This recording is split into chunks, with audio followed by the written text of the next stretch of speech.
Buckle up, friends. We're going crazy, because we are looking at Breadwinners today.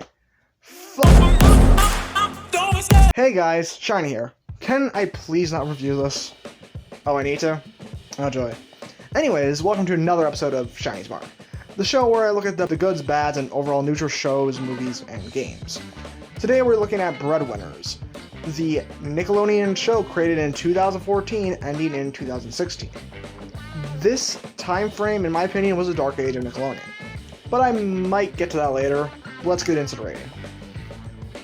Let's just get right into it. The animation style, or look for its time, it was decent. At least for the cartoony, very messy style it was going for. It looks good in the case of the cartoony parts, yet it does not look good in the case of the close-up shots. Those are my long, slender legs. And that's my chiseled six-pack! They just ruined the animation for me. Other than the gross close-ups, the animation is at least better than the pilot on YouTube. Yet, at least with the pilot, I can give it more credit because it was only 2 people working on it, and not a team like on Nick.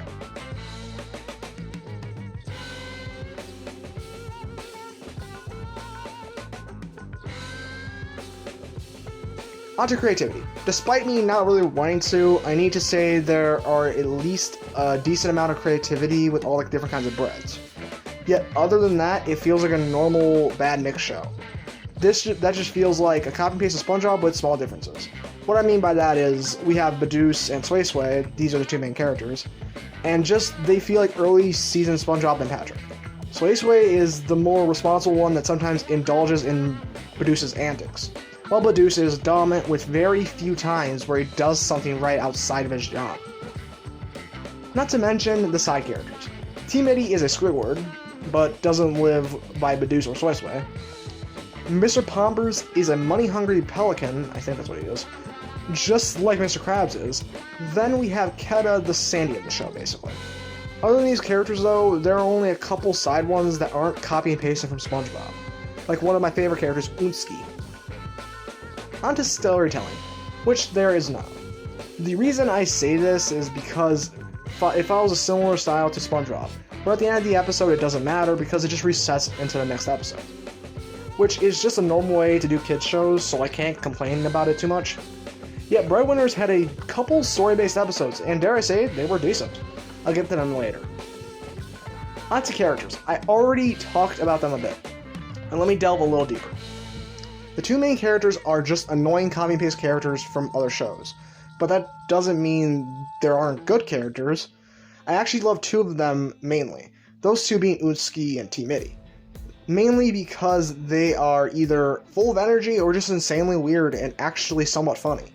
It's better than the constant fart jokes, butt jokes, and etc. that you get from the other characters, aka the main ones.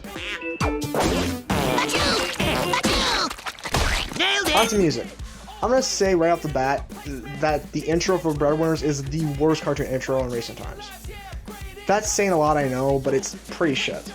There are also some bad songs in the show in general, namely when the main characters sing.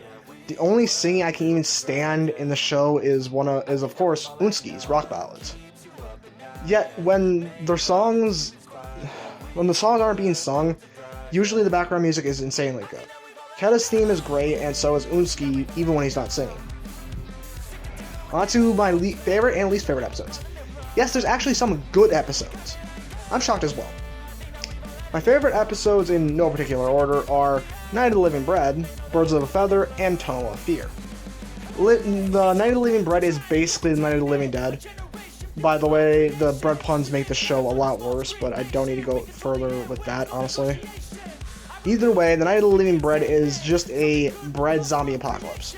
Yeah, it's done pretty well, having the virus get started from our 2 dumb protagonists, and since it's a feature-length 30-minute episode, it's actually one of the rare episodes I can recommend.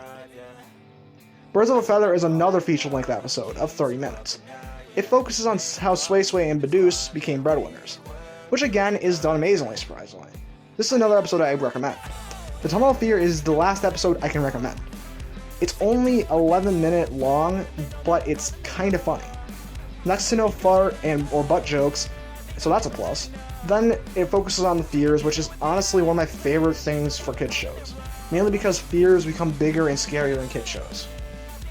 On to my least favorite episodes, again in no particular order. Lil Lofi, Chest Hair Club, and PB&J. Lil Lofi is an episode where our two dumbass protagonists make a loaf of bread with meatballs for eyes famous. This episode is just dumb and annoying. The Little Lofi song sucked, the episode sucked, and Team Mitty is actually bad in this episode. Yeah, I love Team Mitty, so it sucks. Chest Hair Club. Just the name makes me want to puke. The episode is just sway sway, getting chest hair, and turning on Badooz, and it's horrible. It's disgusting, and not worth any more of my attention. Finally, we have PB&J, the worst episode I have seen on kids' cartoon in a long time. PB&J is about our duck protagonist ordering a special dish at Pumpers. This special dish is a green panda named PB. Badooz claimed that he would eat anything, yet he refused to eat PB, even after PB climbed in his mouth. Then a little later, it turns out that PB is an evil green panda that kills people that take it in. And throughout the whole episode, after they get back to the house, PB attempts to actually kill them. I am not joking. This is a ducking kids show. How did this get past the development stages? Anyways, at the end of the episode, Jelly eats and farts out PB and all of his friends from the house after PB kicks all of them out. Yes, you heard that right. She eats and farts out all the green pandas. I am done.